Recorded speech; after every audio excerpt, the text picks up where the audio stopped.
J'ai fait 360 000 € de vente en un an. La boutique va tout juste avoir un an. On fête son anniversaire ensemble. Et dans cette vidéo, tu vas voir comment est-ce qu'on a créé un business e-commerce qui fait plus de 30 000 € par mois de vente, mais également comment est-ce qu'on fait pour maintenir et améliorer notre profit au quotidien. Dans cette vidéo, tu verras également des conseils pour lancer ta propre boutique e-commerce et en même temps améliorer ta rentabilité pour pouvoir vivre de ton business e-commerce. C'est parti. La première des choses pour lancer ton business, c'est la sélection de la niche. Et donc, pour sélectionner la niche, il y a bien évidemment différents critères. Le premier critère qu'on va regarder, c'est bien entendu le produit. Quel produit est-ce qu'on va vendre? Quelle typologie de produit est-ce qu'on va vendre? Est-ce que c'est un produit qui va nécessiter beaucoup de retours, par exemple, comme les vêtements? Est-ce que c'est un produit qui est compliqué à comprendre? Est-ce que c'est un produit qui peut tomber en panne? Est-ce que c'est un produit électronique avec des problèmes de prise? Est-ce que c'est un produit facile à prendre en main, petit, facile à transporter? D'ailleurs, le transport, c'est notre point numéro 2. Est-ce que ça va être un petit produit compact qu'on va pouvoir envoyer dans des petits colis qui va nous coûter peu cher en livraison, comme des bijoux par exemple? Est-ce que c'est un produit qui peut casser, sur lequel on va avoir du service client sur la livraison? Est-ce que c'est un produit qui est plutôt volumineux, donc qui va nous coûter plus cher au niveau de la livraison? On va réfléchir à tout ça. Mais surtout, et ça c'est un point qui est très important pour nous, c'est la sélection du marché. Être sûr que tu vas pouvoir sélectionner une niche avec laquelle tu vas pouvoir faire des ventes facilement, mais surtout faire du profit rapidement et pouvoir gagner ta vie, développer le chiffre d'affaires, scaler ta boutique vers des développements plus importants en termes de volume de vente. Là, je vous ai sélectionné du coup la niche de la boutique et il y a des points hyper importants. La première des choses, c'est ici, c'est le mot-clé principal. Le mot-clé principal, il est à 16 000 de volume de recherche. Et 16 000 de volume de recherche, eh bien, c'est pas mal. Et surtout avec un niveau de difficulté KD qui est à 2. Alors, les niveaux de difficulté en fonction des outils que vous utilisez. Là, moi, j'ai utilisé Ahref pour faire mon analyse. Vous pouvez utiliser ECMrush, par exemple, ou d'autres outils pour connaître les volumes de recherche tous les mois sur Google d'un mot-clé donné. En fonction de l'outil que vous allez utiliser, ça peut changer. Mais dans l'idée, ça correspond à la même chose. Mais là, ce qu'on voit, c'est que tout simplement, eh bien, le niveau de difficulté est faible. Donc, on a un volume qui est pas mal, on a un niveau de difficulté qui est faible, on a un coût par clic qui est juste ici, le CPC. Donc, c'est une estimation du coût par clic à la publicité en moyenne qui est assez faible, qui est de 15 centimes. Bref, autant vous dire que c'est plein de bons critères. Et un des autres critères qui me plaît énormément, c'est le volume total. Et grosso modo, même sans creuser, on a 270 000 recherches mensuelles en moyenne sur ce mot-clé principal. Ça veut dire qu'en allant chercher toutes nos sous-niches et nos long trains, c'est-à-dire tout ce qui va se trouver derrière le mot-clé. Donc par exemple, je ne sais pas si on vend des vestes militaires par exemple, veste militaire rouge, ça va être une longue train de vestes tout simplement. Veste, c'est le mot-clé de base. Veste militaire, c'est une sous-catégorie. Et veste militaire avec des patchs, veste militaire camouflage, tout ça, c'est ce qu'on va appeler la longue traîne.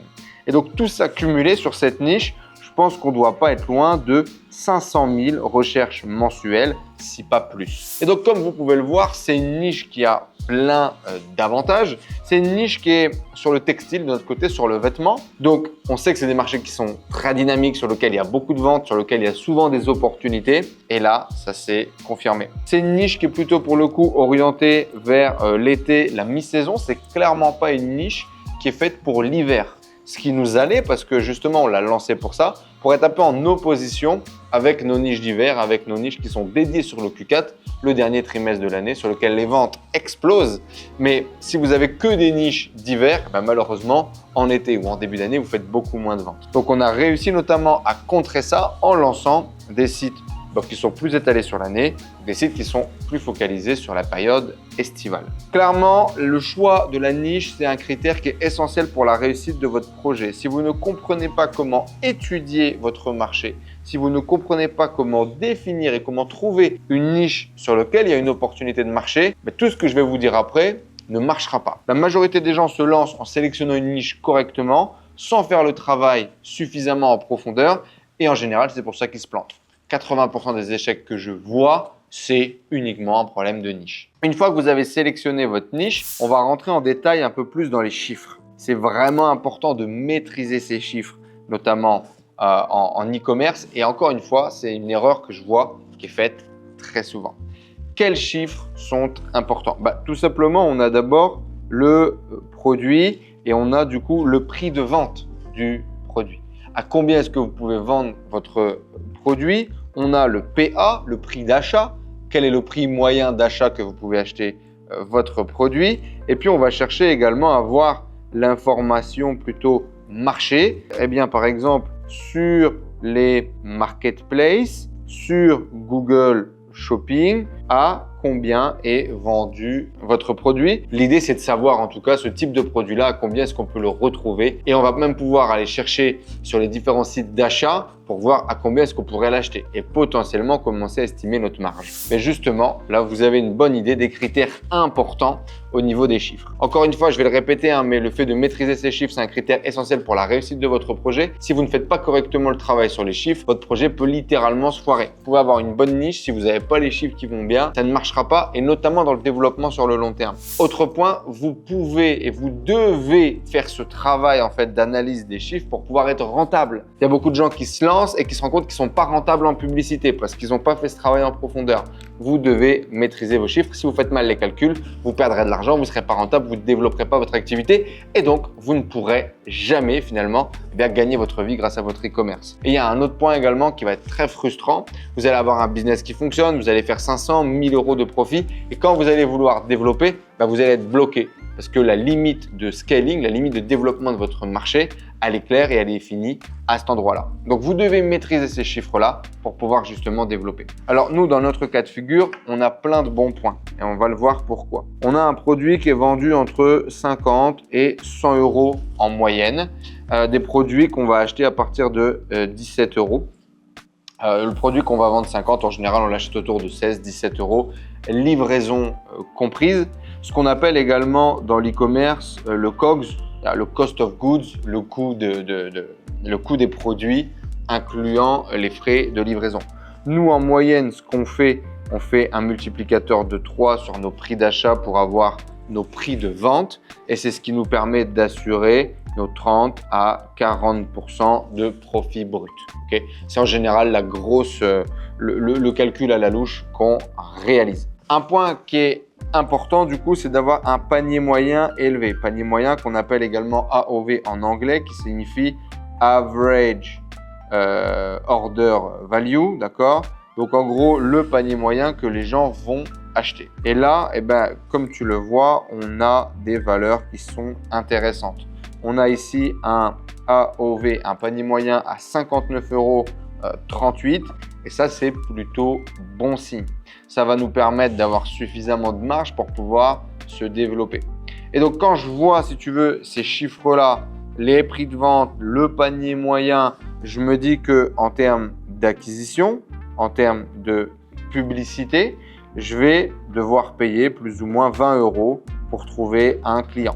Et si je paye plus ou moins 20 euros pour trouver un client, alors en général, ma marge, elle sera maintenue et je vais réussir à faire mes 30-40% de marge. En voyant ces chiffres-là, je me dis, OK, il y a de fortes chances que c'est un projet 1 qui va pouvoir être rentable, sur lequel je vais pouvoir me développer assez rapidement et 2, sur lequel on va pouvoir développer, on va pouvoir scaler parce qu'on a la marge de pouvoir pousser la publicité à un moment donné, tester plus de campagnes marketing, plus d'angles marketing et pousser le projet. Donc ça, c'est maîtriser vos chiffres. Je le répète et je vous fais un petit résumé. On a bien évidemment maîtrisé vos prix de vente, maîtriser les prix d'achat, maîtriser les prix de vente du marché. Donc là, c'est vraiment la concurrence pour être sûr que vous allez pouvoir vous positionner. On va avoir le panier moyen que vous allez pouvoir aller viser, que vous allez pouvoir aller chercher. Donc, tout ce qu'on va pouvoir faire en bundle, ajouter des packs, ajouter à une commande, proposer des produits complémentaires, etc. Tout ça va permettre de votre prix de vente, l'améliorer et faire un panier moyen qui va être plus élevé. Et tout ça va définir nos coûts d'acquisition. Si vous pouvez faire 20 euros sur la partie marketing et acquisition, en général, vous aurez de la place pour pouvoir vous développer.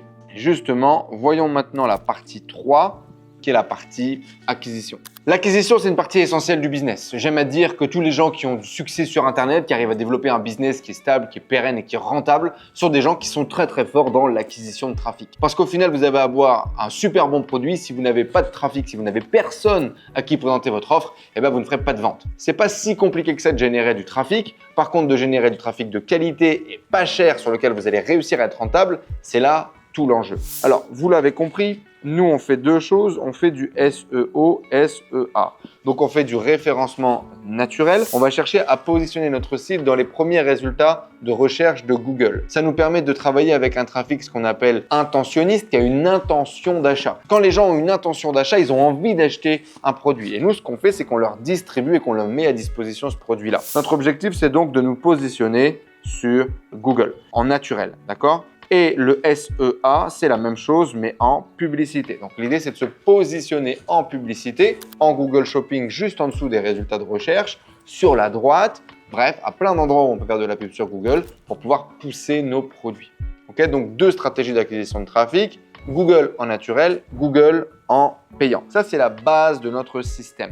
Pourquoi est-ce que je fais ça? Comme je vous l'ai dit, parce qu'on travaille avec un trafic intentionniste. Les gens recherchent déjà le produit. Du coup, c'est beaucoup moins cher en fait de faire de la publicité sur des gens qui recherchent le produit. Et le taux de conversion est en général bien meilleur. Les gens ont besoin de quelque chose. Si vous êtes le bon produit avec le bon service au bon prix, alors il y a vente. Je préfère vendre des produits à des gens qui le cherchent déjà plutôt que d'essayer de vendre n'importe quoi à n'importe qui sur les réseaux sociaux. C'est vraiment un parti qu'on a pris. De notre côté, du coup, on fait toujours la même chose. On prend une niche avec une opportunité de marché sur laquelle il y a un vrai potentiel en SEO et en SEA. On va construire notre site de façon super professionnelle. On va remplir toutes nos catégories, nos sous-catégories de produits. On va lancer nos campagnes de référencement naturel et on va lancer nos campagnes de publicité, notamment en Google Shopping. En SEO, qu'est-ce qu'on va faire en SEO au lancement de la boutique? On va acheter ce qu'on appelle des backlinks. Alors rapidement, je ne vais pas faire le cours complet ici, mais comment fonctionne le référencement naturel pour réussir à se positionner sur le moteur de recherche? Il faut avoir un site qui est pertinent en termes de contenu. Donc c'est vraiment d'avoir les produits que les gens recherchent, d'avoir les réponses aux questions que les gens se posent. Bref, d'avoir un site qui est pertinent par rapport à une requête que les gens peuvent taper. L'autre point, c'est d'avoir un site qui est rapide, qui est efficace, qui est pertinent d'un point de vue technique, d'un point de vue temps de chargement. Et le troisième point, c'est que les gens parlent de vous sur Internet. Et comment les gens parlent de vous sur Internet? Eh bien, en laissant un lien vers votre site Internet. Ce qu'on appelle des backlinks, un lien retour. Et donc, l'idée, ça va être d'acheter un petit peu de lien retour, comme si on faisait une espèce de campagne de presse, mais sur Internet, au lancement de votre site Internet. Si vous avez un petit peu de budget, vous pouvez dépenser jusqu'à 500 € par exemple au lancement de votre site, qui va permettre de commencer à faire chauffer la réputation, la notoriété de votre site sur le web.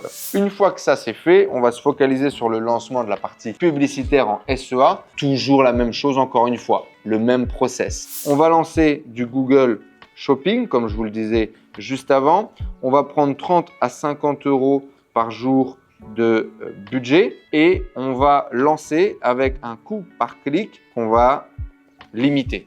On va caper le coût par clic pour éviter de dépenser trop d'argent. C'est que Google s'emballe et nous dépense beaucoup trop d'argent pour générer un clic. L'objectif, ça va être de brider Google sur les premiers clics qu'on va générer, d'aller chercher nos premières ventes et au fur et à mesure d'ouvrir son champ des dépenses pour pouvoir trouver notre rentabilité. D'accord? Ça, on a appelé ça la campagne charognard pour nous, parce qu'on est des charognes. Au début, on a commencé, on n'avait pas d'oseille. On s'assure toujours de notre rentabilité, de notre marge. Une fois qu'on a lancé en charognard, on va aller chercher nos 15 conversions avant de pouvoir passer en ROAS cible. Donc là, on va chercher le retour sur investissement publicitaire. C'est ce que ça veut dire ROAS cible. En général, du coup, le premier mois, on va dépenser entre 1000 et 1500 € de publicité pour générer à peu près pareil, entre 1000 à 1500 € de vente. Le premier mois, on va du coup être en perte. Notre objectif, ça va vraiment être de débloquer le retour sur investissement publicitaire tout en limitant notre perte. Ce qui va nous permettre dès le mois numéro 2, dès le mois numéro 3 de trouver de la rentabilité avec nos campagnes publicitaires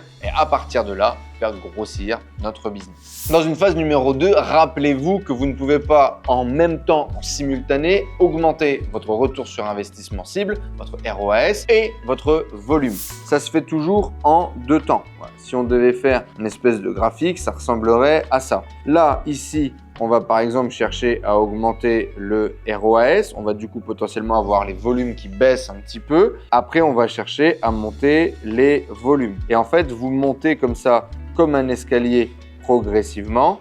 En permanence, vous allez de l'avant. Et c'est ça vraiment qu'on cherche à faire. Et donc, on va faire ces phases-là à peu près en modifiant les campagnes tous les 10 jours, tous les 15 jours, tous les 3 semaines, en allant chercher 280. Nous, ça a été ce qu'on a fait ici de ROAS. De notre côté, ça a été très rapide sur cette boutique. Dès le mois numéro 2, il y a eu de la rentabilité et ça a décollé. 20 000 euros de vente dès le mois numéro 2. Donc là, pouf, ça a été rentable direct et les volumes sont montés direct, tout simplement parce qu'on était sur le bon marché au bon moment avec une bonne opportunité. Pour vous donner un ordre d'idée, après 1 an aujourd'hui, voilà à peu près à quoi ça ressemble. Là, on génère 6000 visiteurs mensuels par mois grâce au référencement naturel, donc de façon gratuite. On n'a pas d'action à faire supplémentaire pour que ce trafic arrive tous les mois et achète sur notre boutique. Le point numéro 2, c'est qu'on voit bien que ça monte comme ça prend du temps. Le référencement naturel, ça se construit dans le temps. On peut avoir des résultats assez rapides, mais en général, ça se construit dans le temps. Donc ça nous donne une bonne idée de la progression. Et puis ici, on a toute la partie publicitaire. Alors là, je vous ai mis un exemple des 6 premiers mois de l'année. On peut voir qu'on a dépensé 58 900 $. Il y a beaucoup de gens qui me posent cette question, combien de budget j'ai besoin pour me lancer, etc. Pour la partie publicitaire, je dirais que 1500, si vous avez 2000, c'est bien. C'est largement mieux. L'objectif, c'est de ne pas être stressé, de pouvoir développer votre business au fur et à mesure. Bon, et aujourd'hui, voilà, on se retrouve à dépenser 58 900 $ sur les 6 premiers mois de l'année. On voit que notre coût par clic, en moyenne, ici, il est à 29 centimes. Alors, on est en dollars parce que moi, je dépense en dollars avec mon entreprise, mais c'est la même chose. On a généré 2509 clients, c'est la magie de Google. Et on a un coût par achat de clients, c'est ici le coût par conversion de 23,47 USD, ce qui nous fait à peu près 20 € par client. Donc ça, c'est bon, c'est ce que je vous disais au début. Si on arrive à avoir un coût d'acquisition à peu près à 20 €, eh bien, on sera dans les bonnes tranches. Ça nous fait un total de 184 675 € pour le coup de chiffre d'affaires, de ventes qui ont été générées avec Google, soit un retour sur investissement de 3,14. Qu'est-ce que ça veut dire? Ça veut dire qu'à chaque fois ici qu'on investit 1 €, on va générer 3,14 € de chiffre d'affaires. J'espère que c'est clair, que ça vous donne une bonne vue de ce qui se passe et de comment ça fonctionne. Puis là, il y a une autre donnée qui est intéressante aussi ici, le 1,22%, c'est notre taux de conversion. Ça veut dire que quand il y a 100 visiteurs qui viennent sur la boutique avec cette publicité, on a un client en général, voilà, 1,22 qui va acheter un produit, qui va acheter quelque chose, qui va commander. Donc tout simplement, si on est capable de garder ces statistiques-là, il nous sert juste à augmenter le nombre de visiteurs et on a un business qui se développe. C'est ça la puissance de la publicité sur Internet et c'est ça que j'adore avec Google, c'est qu'on a toute la donnée, que tout est visible. 6 mois, on a une pub qui est quand même suffisamment mature, on a des bonnes stats, on a du bon retour, on a une visibilité. Ça, c'est une pub qui est assez prédictible. Mais là, et c'est ça qui est intéressant, regardez le chiffre d'affaires qu'on a fait ici sur la boutique. On a fait 208 265 € de vente et on a dépensé en publicité, on disait 58 906 et on est en dollars. Et en fait, ça veut dire qu'on a réussi à générer un ROI, donc un retour sur investissement publicitaire de 3,53 pour être exact. Et c'est là en fait, grâce au référencement naturel, grâce aux emails, grâce à tout ce qu'on a construit sur la boutique, là où Google nous dit que vous avez fait 184 000, nous on arrive à dire non, on a fait 208 000 € de vente. Et c'est ça également qui va nous permettre d'augmenter nos marges et de s'assurer finalement de la rentabilité de notre business. C'est finalement tout le système qu'on a mis en place. Donc être rentable sur les pubs, oui, c'est bien, c'est nécessaire et quand vous avez fait une bonne étude au début comme on l'a dit, c'est faisable. Mais en plus, quand vous êtes capable de mettre en place le bon système, vous boostez votre rentabilité grâce à tout ce que vous avez mis en place sur la boutique. Et c'est grâce à ce système finalement qu'on arrive à générer plus de 360 000 € de vente dès la première année avec cette boutique, avec des marges supérieures à 30%. Le mois dernier, on était à 32,90%. J'ai vérifié avant la vidéo sur cette boutique. Et là, on parle que d'une seule boutique, bien évidemment. Des boutiques comme ça, on en lance tous les mois encore. Notre challenge, c'est de faire une boutique par mois. Et on accompagne nos clients toutes les semaines, tous les mois, à lancer également des boutiques de leur côté. Si tu veux être accompagné dans le développement de ton business e-commerce, que toi aussi tu veux un business stable, long terme, pérenne et rentable surtout, regarde le lien dans la description, ça s'appelle la méthode Kraken. C'est notre programme dans lequel on te forme, on te coach et on t'accompagne dans la réussite de ton projet e-commerce et on t'aide à vivre de ton business e-commerce. Pas juste à faire du chiffre d'affaires, non, vraiment de faire de la marge. Rejoins notre accompagnement, le lien est dans la description. C'est 2 coachings par semaine, c'est très intensif. L'objectif, c'est de répondre à l'intégralité de tes questions et t'accompagner tout le long de ton parcours et tout le long de ton développement. Réserve un call avec un membre de notre équipe et tu vas en savoir plus. Ça s'appelle la méthode Kraken, le lien est juste en dessous. Merci d'avoir suivi cette vidéo, j'espère qu'elle vous a appris plein de choses. Dites-moi ce que vous en avez pensé dans les commentaires et je vous dis à très bientôt dans une prochaine vidéo ou dans la méthode Kraken. Ciao tout le monde.